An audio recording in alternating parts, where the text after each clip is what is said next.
ജെയ്സിന്റെ number എത്ര? Jersey number 1. ഒന്നോ? എനിക്ക് അറിയണതാവണം കേട്ടോ. എനിക്കറിയില്ല.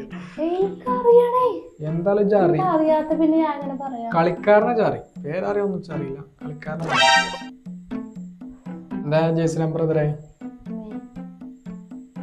എനിക്ക് 9 തോന്നുന്നു. അങ്ങനെ തോന്നുന്നതൊന്നും പറയാൻ പറ്റില്ല. 9 8 ആണ്. എന്നായിക്കോട്ടെ, ഏത് ക്ലബിലാണ് കളിക്കണേ? ഇത് സീസണൽ ഫാൻസ് ആണ്. ലോകകപ്പ് വരുമ്പോ മാത്രം ഇങ്ങനെ ആയിക്കോട്ടെ. ക്ലബിലൊന്നും ഇല്ല. നിങ്ങളുടെ ഏത് ക്ലബിലാ പറയും? അറിയില്ല. ഏത് സ്റ്റേജിലാ ലോകകപ്പ് ഔട്ടായത്?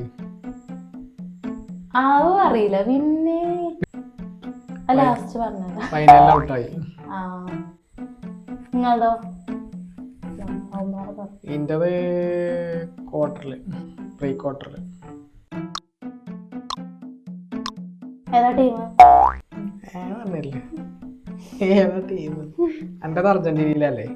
അത് എനിക്കറിയണ കളിക്കാരനല്ലത്. നിങ്ങൾക്ക് അറിയും? ഇല്ല. അറിയും.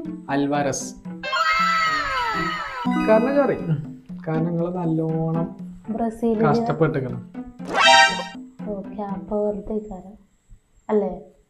കൈത്തോല പേരറിയില്ലേ? ഇവനെങ്കിലും പറഞ്ഞിട്ടില്ല. അത് ഞാൻ പറഞ്ഞുതരാം. എന്താ ലാസ്റ്റ് നൊലോളിച്ച ചങ്ങായി അല്ലേ? അല്ലേ? അതല്ല, വേറെ വൈറലായിട്ടുള്ള ഒരു വീഡിയോ അല്ലേ ഇനി ലാസ്റ്റ് നൊലോളിച്ചനെ? ആ ചങ്ങായി അല്ലേ? ആ ചങ്ങായി തന്നെയാണ്. പേര് പറയും, അല്ലെങ്കിൽ തോറ്റു. എനിക്ക് അവന്റെ പേരറിയാം. കഷ്ടം എനിക്കറിയാന്ന് ചോദിച്ചു. അതൊന്നല്ല, ഇജ്ജ് കരുതിയതല്ല. അല്ല, ഞാൻ കരുതി. ഞാൻ എന്താ പറഞ്ഞത്? Jersey number 1. ജേഴ്സി നമ്പർ 1 ഗോളിയാണ്. ഗോളി തന്നെ ജയിച്ചു. അറിയാത്ത പേര് പറഞ്ഞാ പിന്നെ എങ്ങനെ? ആയിക്കോട്ടെ, ഏതാ പൊസിഷനേലും പറഞ്ഞാൽ മതിയല്ലോ. എന്നാ കുഴപ്പമില്ലല്ലോ. ഗോളിയാണെന്ന് അറിയില്ലേ? ഗോളിയാണെന്ന് ചോദിച്ചണം. അപ്പൊ എനിക്ക് അത്രയും എന്തല്ല